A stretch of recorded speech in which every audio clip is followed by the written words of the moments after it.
নমস্কার সবাইকে, আমি পৌশালী ও সানশাইনের আবারও নতুন একটা ব্লগে আপনাদের সবাইকে জানাই অনেক স্বাগত। আশা করি আপনারা যে যেখান থেকে আমার ভিডিওটি দেখছেন সবাই খুব ভালো আছেন আর সুস্থ আছেন। আর এই যে আজকের ব্লগটা শুরু করলাম একদম দুপুরবেলা 1টা থেকে। এখন কিন্তু দুপুরে রান্নাবান্নাও হয়ে গিয়েছে আর খাবার দাওয়াও কমপ্লিট।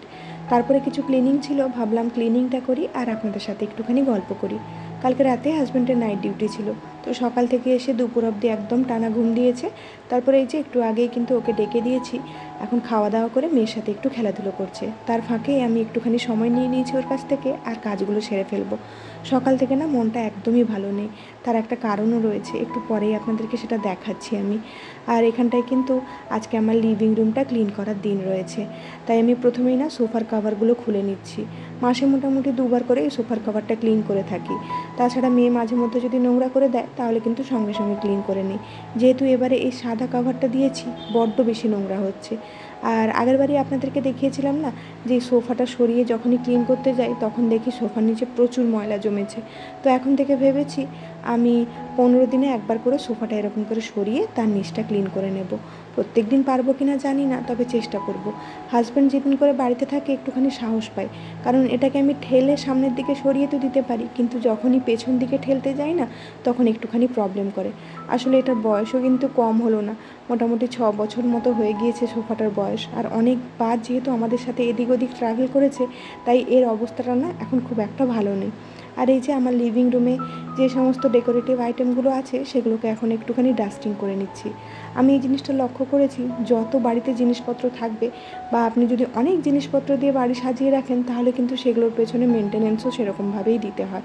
এই কয়েকটা জিনিসপত্র রেখেছি, তাতে করে কিন্তু আমার সপ্তাহে যে একদিন করে ক্লিনিং থাকে, এই লিভিং রুমটা ক্লিন করতে মোটামুটি 0.5 ঘন্টা থেকে 1 ঘন্টা মতো সময় লেগে যায়। আর কিছুদিন পরেই যেহেতু একটা জায়গায় যাওয়ার কথা রয়েছে, সেই জন্য বাড়ির টুকিটাকি কাজগুলো আমি সেরে নিচ্ছি। আজকে লিভিং রুমের পর্দাটা একটুখানি কেচে দিচ্ছি, আবার পরের 2 দিন দুটো বেডরুমের পর্দাগুলো কেচে দেবো বলে ভেবেছি। আর এই যে এদিকের কার্টেনটা কিন্তু কিছুদিন আগে চেঞ্জ করেছিলাম, তাই আর আজকে কাচ্ছি না, শুধুমাত্র একটু ডাস্টিং করে দিচ্ছি। আর এটা করতে গিয়ে দেখুন আমার বাম হাতের শাখাটা না হঠাৎ করে কেটে গেল। কোথাও কিন্তু কোনো রকমের ধাক্কা টাক্কা লাগেনি, দেখলাম এমনিই কেটে নিজে পড়ে গেল। প্রথমে তো একটুখানি চমকেই গিয়েছিলাম যে কি পড়লো, তারপরে দেখলাম যে শাখাটাই কেটে গিয়েছে। আমি তো ভেবে বেশ অবাক হচ্ছি যে কোথাও ধাক্কা না লেগে কীভাবে শাখাটা কাটে। তো যাই হোক, এখন তো আর কিছু করার নেই, এরকমভাবেই থাকতে হবে। হাজব্যান্ডের নাইট ডিউটি শেষ হলে কখনো সময় করে গিয়ে আবার পরে আসবো। আর এখন আমি উইন্ডোটা একটা খবরের কাগজ নিয়ে মুছে দিচ্ছি।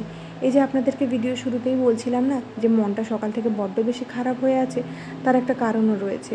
আমার অ্যাকোয়ারিয়ামে যে দুটো গোল্ডফিশ রয়েছে তার মধ্যে একটা গোল্ডফিশ খুব অসুস্থ, ওর গায়ে কালো কালো স্পট পড়ে গিয়েছিল। তো আজকে সকাল থেকেই দেখছি মাঝে মধ্যে জলের উপরে ভেসে আসছে, আবার নিজের থেকে বাঁচার চেষ্টা করছে, আবার জলের ভেতরে যাচ্ছে। তো ওকে দেখে এত খারাপ লাগছে সকাল থেকে।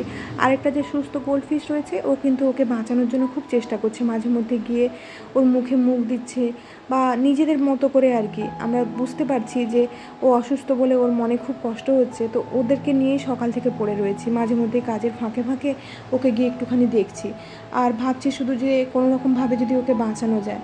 জানি না বাঁচাতে পারবো কি না, শুধুমাত্র খেয়াল রেখেছি। আমার হাতে এর থেকে তো বেশি কিছু আর নেই। আমি এদেরকে কিভাবে সুস্থ করতে হয় তা যদি জানতাম তাহলে হয়তো সুস্থ করার প্রাণপণ চেষ্টা করতাম। তো এখন শুধু খেয়াল রাখা ছাড়া আর কিছু উপায় নেই। ওদেরকে দেখে শুধু একটাই কথা মনে হচ্ছিল যে এতদিন যে ওরা একে অপরের সাথে কাটিয়েছে, তারপরে যে নিজেদের মধ্যে একটা নির্ভরশীলতা তৈরি হয়েছে, আর তার মধ্যেখানে যখন একজন অপরজনকে ছেড়ে চলে যায় সেই কষ্টটা কী হতে পারে। একটা মাছ, তার মধ্যে যে ইমোশনগুলো কাজ করছিল সেটা দেখে আমার এত খারাপ লাগছিল, আপনাদেরকে হয়তো পারলে দেখাতাম, কিন্তু এই সিচুয়েশানগুলো আমি একদমই ক্যামেরাবন্দি করতে চাই না। তো এই যে দেখুন এখন ওরা খেলছিল তাই ক্যামেরাটা ওদের কাছে নিয়ে গিয়েছি। এ কিন্তু খুব চেষ্টা করছে যে আরেকজনকে কোনো রকমভাবে যদি একটুখানি সতেজ করে তোলা যায় আর কি। তো ওর চেষ্টাতে যদি আরেকজন বেঁচে ওঠে তাহলে তো আমাদের থেকে খুশি আর কেউ হতে পারে না। তো যাই হোক, এখানটায় কিন্তু আপনাদের সাথে কথা বলতে বলতে অনেকগুলো কাজ হয়ে গেল। আর এই যে খেলনাটা দেখতে পাচ্ছেন না, এটা ওর মাসি পাঠিয়েছে, তো আজকেই ডেলিভার হয়েছে। আর এটা নিয়ে এতটাই ব্যস্ত হয়ে পড়েছে ও, এখন আর কারুর দিকেই তাকাচ্ছে না। জানি খুব একটা বেশি দিনের জন্য নয়, 1-2 দিন হয়তো খেলাধুলো করবে, তারপরে কিন্তু এর ওপরে ইন্টারেস্ট হারিয়ে ফেলবে। আর এই যে এদিকে কিন্তু আজকে আমার ঝুল ঝাড়ার দিন ছিল। সকালে উঠে প্রথমে ভেবেছিলাম হাজব্যান্ড আসার আগে উঠে পড়ে আগে ঝুলটা ঝেড়ে ফেলবো, কিন্তু তা আর হয়নি। কোনো দিনই সেই জিনিসটা করে উঠতে পারছি না যে মেয়েকে ছেড়ে সকালবেলা ঘুম থেকে উঠে কাজগুলো সেরে ফেলবো। খুবই রেয়ার হয়তো 1-2 দিন হচ্ছে, আর বাদবাকি দিন কিন্তু ওকে সাথে করে নিয়েই উঠতে হচ্ছে। তো যাই হোক, এখন দুপুরবেলাটা সময় পেয়েছি, ভাবলাম এখনই ঝুলটা ঝেড়ে দেই। তো এটা ঝাড়তে কিন্তু খুব একটা বেশি সময় লাগে না, যেহেতু ওর বাবা এখনও অবধি জেগে রয়েছে। তো ওর কাছ থেকে ওই যে আমি 1 ঘন্টা মতো সময় চেয়েছি, যে 1 ঘন্টা মেয়ের সাথে একটু খেলাধুলো করো, তার মধ্যে আমি টেনে কাজগুলো সেরে নিই। আসলে রুটিনের মধ্যে আমার যে সমস্ত কাজগুলো থাকে সেগুলো যদি আমি টাইমের মধ্যে সেরে ফেলতে পারি, তাহলে কিন্তু সারাদিন আমার হাতে অনেক সময় থাকে। কিন্তু এত ছোট বেবি নিয়ে টাইমে তো সারতে পারি না, তাই টুকটুক করে সারাদিনে কাজগুলো এগিয়ে নিয়ে যাই। আর এই যে এখানটায় কিন্তু ঝুলঝাড়া মোটামুটি কমপ্লিট হয়ে গিয়েছে। আর মোড় থেকে না আমি কয়েকটা জিনিসপত্র কালকে অর্ডার দিয়েছিলাম, তো এগুলো হাজব্যান্ডের জন্যই রেখে যাচ্ছি। কিছুটা ডাল আর এইসব ডালিয়া টালিয়া ওর জন্য একটুখানি স্টোর করে দিয়ে যাচ্ছি, যাতে আমরা না থাকলে ওর এই সমস্ত জিনিসগুলো কেনার জন্য আবার বাজারে ছুটতে না হয়। এই মাসে তো মাসকাবারি বাজার আমি সেরকমভাবে করিনি বললেই চলে, যে টুকিটাকি জিনিসপত্রগুলো লাগবে অল্প অল্প করেই এনেছি। আর এখানটা একটা বেসন আর সুজির প্যাকেট এক্সট্রা ছিল, এটাকে আমি ডিপ ফ্রিজের মধ্যে রেখে দিচ্ছি। আসলে এই গরমের সময় আমাদের বাড়িতে কি প্রবলেমটা হচ্ছে, এরকম প্যাকেট যদি আমি বাইরে কোথাও রাখি, তাহলে কিন্তু পরের দিন দেখা যাচ্ছে পিঁপড়ে ওটাকে কেটে ভেতরে ঢুকে যাচ্ছে। তাই পিঁপড়েদের হাত থেকে বাঁচানোর জন্য আমি এরকমভাবে এক্সট্রা প্যাকেটগুলোকে ফ্রিজের মধ্যে রেখে দিই। আর এখন ডাইনিং টেবিলটাকে ভালো করে মুছে নিচ্ছি। আর বাকি কাজগুলো করতে করতে কালকের ভিডিওতে করা কয়েকটা মিষ্টি মিষ্টি দিদিভাই আর বোনেদের নামগুলো আমি এখানে নিয়ে নিই। পিয়ারে ফ্যামিলি লাইফস্টাইল, মুগ্ধা তামে, কাই, জয়শ্রী বিশ্বাস, সৌমি ব্যানার্জি দেব আর পপি ঘোষ দিদি ভাই বাংলাদেশ থেকে।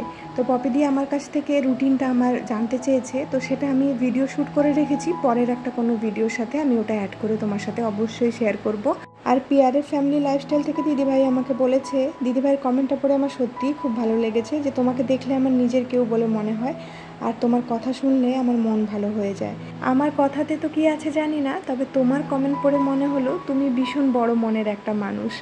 এভাবেই থেকো আর আমাকে এভাবেই ভালোবাসা দিও। আর আপনাদের সবাইকে জানাই অনেক অনেক ধন্যবাদ এভাবে আমার পাশে থাকার জন্য। আর এতক্ষণ অবধি যারা আমার এই ব্লগটি দেখছেন, তারা অবশ্যই কমেন্ট করে জানাবেন ভিডিওগুলো আপনাদের কাছে কেমন লাগছে।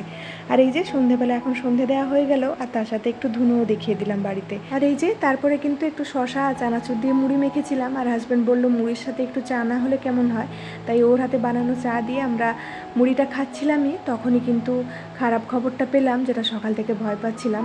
ওই মাছটা মারা গিয়েছে। তো আমরা আর অপেক্ষা করিনি, খাওয়া দাওয়া কমপ্লিট করেই চলে এসেছি পাশের একটা অ্যাকোয়ারিয়ামে। আর এখানে এসেই একদম কনফিউজড হয়ে গিয়েছিলাম যে কোন গোল্ডফিশটাকে নেব।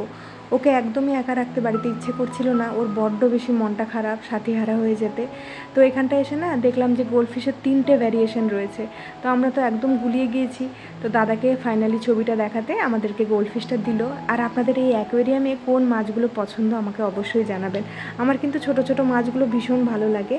আর ফাইনালি কিন্তু আমাদের মাছ চুজ করা হয়ে গিয়েছে। আর বাড়ি নিয়ে এসে মেয়ের হাতেই উদ্বোধন করেছিলাম, মেয়ে নিজের হাতে করে অ্যাকোয়ারিয়ামে মাছটা দিয়েছিল। তাহলে চলুন আজকের মতো ভিডিওটা এখানেই শেষ করছি। খুব শিগগিরই দেখা হচ্ছে নেক্সট আরেকটি ব্লগে। ততক্ষণের জন্য সবাই খুব ভালো থাকবেন, সবাইকে খুব ভালো রাখবেন আর নিজের যত্ন রাখবেন। আজকের ভিডিওটা কেমন লাগলো অবশ্যই জানাবেন। টাটা।